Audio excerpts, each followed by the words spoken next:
What's up guys and welcome. You are watching Fazi Fitness. So let's start this video with the Persian Wolf, Hadi Choopan and Hani Rambod, giving the bodybuilding world just a little preview of what to expect from this duo come Olympia this year. So lots of people out there pointing out that Hadi kind of looks the same as the previous year, and the mutant Nick Walker, he looks way harder, way drier compared to Hadi Choopan here. Well, first of all, both these guys have different peaking mechanism, different systems. The only thing that matters is how these guys show up on the day of the prejudging, on the day of the show. So Hadi was kind of off by his own standards last year at the Olympia, and he paid the price. And as per his coach Hani Rambod, that was the case because Hadi did a total of 4 shows in 12 months last time. But this time he's all fresh and ready to bring his all-time best come Olympia this year. And we also cannot ignore the fact that they must be depleting pretty damn hard right now, and he must be on the flat side here in this video, because these are his final workouts. But the good thing is that the man is in shape. So less than 2 weeks out from his 7th consecutive Mr. Olympia, and Hadi just went through one of his final leg workouts and hitting 7 plates on squats like it's nothing. That is some insanity right there from Hadi Choopan, and it is so goddamn insane how Hadi is able to keep all of his strengths even towards the end of the prep, and he lifts pretty damn heavy all the way leading into the show. So the good thing is that Hadi is showcasing an awesome V-taper in that front double biceps. He has trained his legs super heavy all throughout this year, and if he shows up with bigger quads, that is gonna make him look more aesthetic, and he's going to have more V-taper on the stage. Now I do not think we have to worry about Hadi's waistline. He is one of the most composed guy, if not the most composed guy on the Olympia stage, where he just doesn't give away anything to his opponents when it comes to posing and presentation. Before you scroll or blink too hard, have you subscribed yet? Please don't make me bring out the emotional blackmail. Hit that subscribe button and turn on the bell icon. It's free, it's painless, and that makes me look way cooler than I actually am.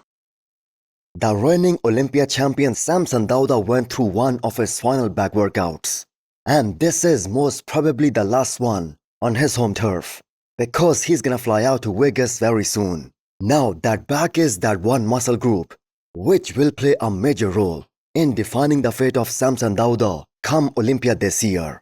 Although he has made very significant improvements in the back department in the last few years, but he has always been vulnerable from the back, especially when in comparison to the back of Derek or the Mutant, who have some of the best backs in the entire bodybuilding history. So Samson Dauda coming in peeled and ripped to the bone, that is a good thing for him. But that also puts him at even greater risk of losing that back, and by quite some margin, if he isn't able to hold on to the thickness and the density in that area. So this is exactly what Nick Walker said a week back, that if Samson comes in with shredded and ripped glutes, but in doing that he loses his back, that won't be worth the trade. Well, let's assume that Samson Dauda brings the best condition of his pro career, which is very much likely gonna happen in 2 weeks time come Olympia this year, especially based on that one guest posing and the way the man has been looking in the last couple of weeks. The skin texture and the kind of death face, that is something that we have never seen on Samson Dauda before. So if he does that, is he the favorite to repeat, to win the Olympia the second time in his pro career? Well, the answer in my opinion is yes. He's a very aesthetically pleasing bodybuilder with tons of muscles in all the right areas. So last year, he wasn't 100%, but he still won that show, and that is how good the man is. So kind of interesting that Samson was asked on what areas he will expose the other potential top 3 title contenders this year, meaning Hadi, Derek and the Mutant.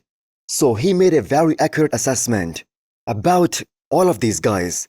Derek has problems bringing detail in the chest and the arms. He pointed out Nick's shape and aesthetics, and also his midsection. And Hadi will be exposed overall in terms of structure and the height. So what if the tables are turned and all those three are asked? Where will they expose the reigning Olympia champion Samson Dauda? Well, in my opinion, the answer will be common: his overall conditioning. Okay, what about Derek? What's his flaws Derek, that you think you can expose? lower half. Lower half, meaning what? Legs aren't big enough to match? Lower half, they're not as much as the upper half. So balance. Yeah, balancing. And then upper body, arms, chest, not enough detail. Detail in the front. Okay, those are fair, but I think I've heard other people say those. Mhm. Detail in the front. Okay. Yeah. What about Hadi? Hadi, height, stature, Okay, structure. Overall structure. There's Okay. only so much you can put on that structure. That's it. He's always harder from the front than he is from the back. Okay, that's fair too. I've heard that too. Okay, And then what about Nick? Nick, shape. Shape. So he's going to have He's absolutely crazy. The most muscular guy you'd probably see. He's absolutely crazy. But most muscular. with that shape, the shape and midsection will always be a detriment, especially if he stands next to somebody that's aesthetic and has a small waist. So I 100% agree with Tonio Burton's assessment that he surpassed the Olympia 2023 look by quite a margin, and that's not even going by his latest physique update. The physique that we saw from him at the Legion Sports and Dubai Pro. Even that would smoke his 2023 Olympia look, and that too by a mile. So will he be able to beat his Dubai Pro look come Olympia this year in less than 2 weeks' time? Well, apparently yes. Although the man is looking very flat, but still, he has plenty of pop and lots of detail everywhere. The Christmas tree, the hamstrings, the glutes, they are all in. So Tonio's shape and his ability to get super dry and shredded, that makes him such a dangerous bodybuilder in any show that he enters. Now, he isn't being taken seriously when he claims that he will make into that top 6 to top 8 range come Olympia this year. We thought he won't look competitive at Dubai Pro as well, and he will get exposed in terms of that overall size and thickness and muscularity. But what we saw on the stage, that was total opposite of that. Tonio this time come Olympia this year, he's bringing a much better look than that. He's gonna be bigger, more muscular, and possibly more conditioned. So his own expectations of cracking top 6 in the world, they are heavily dependent on multiple guys coming in off. So the last time Tonio competed at the Olympia stage, he was top 8. Now we know, getting that same placing this year, that will be a loss in his books, because he took the whole year off. He skipped the Olympia last year. But realistically speaking, there will be an awesome placing if we just go down the list of the names who will be in that second call out. But let me know what you guys think.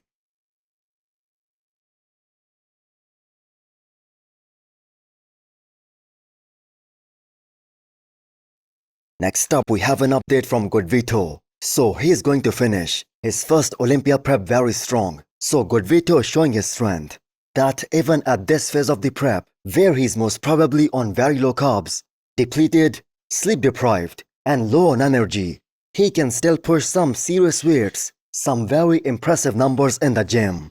So Vito now is on everyone's radar when it comes to this year's Olympia top 10.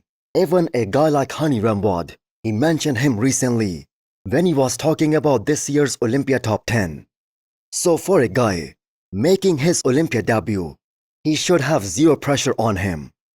All good Vito needs to do is to show up in a better condition than what he brought at this year's Arnold Classic Brazil. He has got plenty of size, a lot of width, some amazing muscle groups, and his ability to take up so much room on the stage than even some veterans of the sport. And that is why the man is legit very comparable to the best of the best in the world, especially in certain shots. So with the way good Vito's side shots are looking right now in some of his most recent updates, compared to how they looked, especially at this past Arnold, he will show up looking much more complete, much more dangerous bodybuilder come Olympia this year for his Olympia debut. So he legit has a very good chance of placing the highest out of all the guys were making their men's Open Olympia debut this year, unless, of course, Behrouz Tabari makes it to the US this year, which at this point is looking very highly unlikely. So hit the thumbs up button if you liked the video, and smash the subscribe button if you wanna come back for more. Thanks for watching.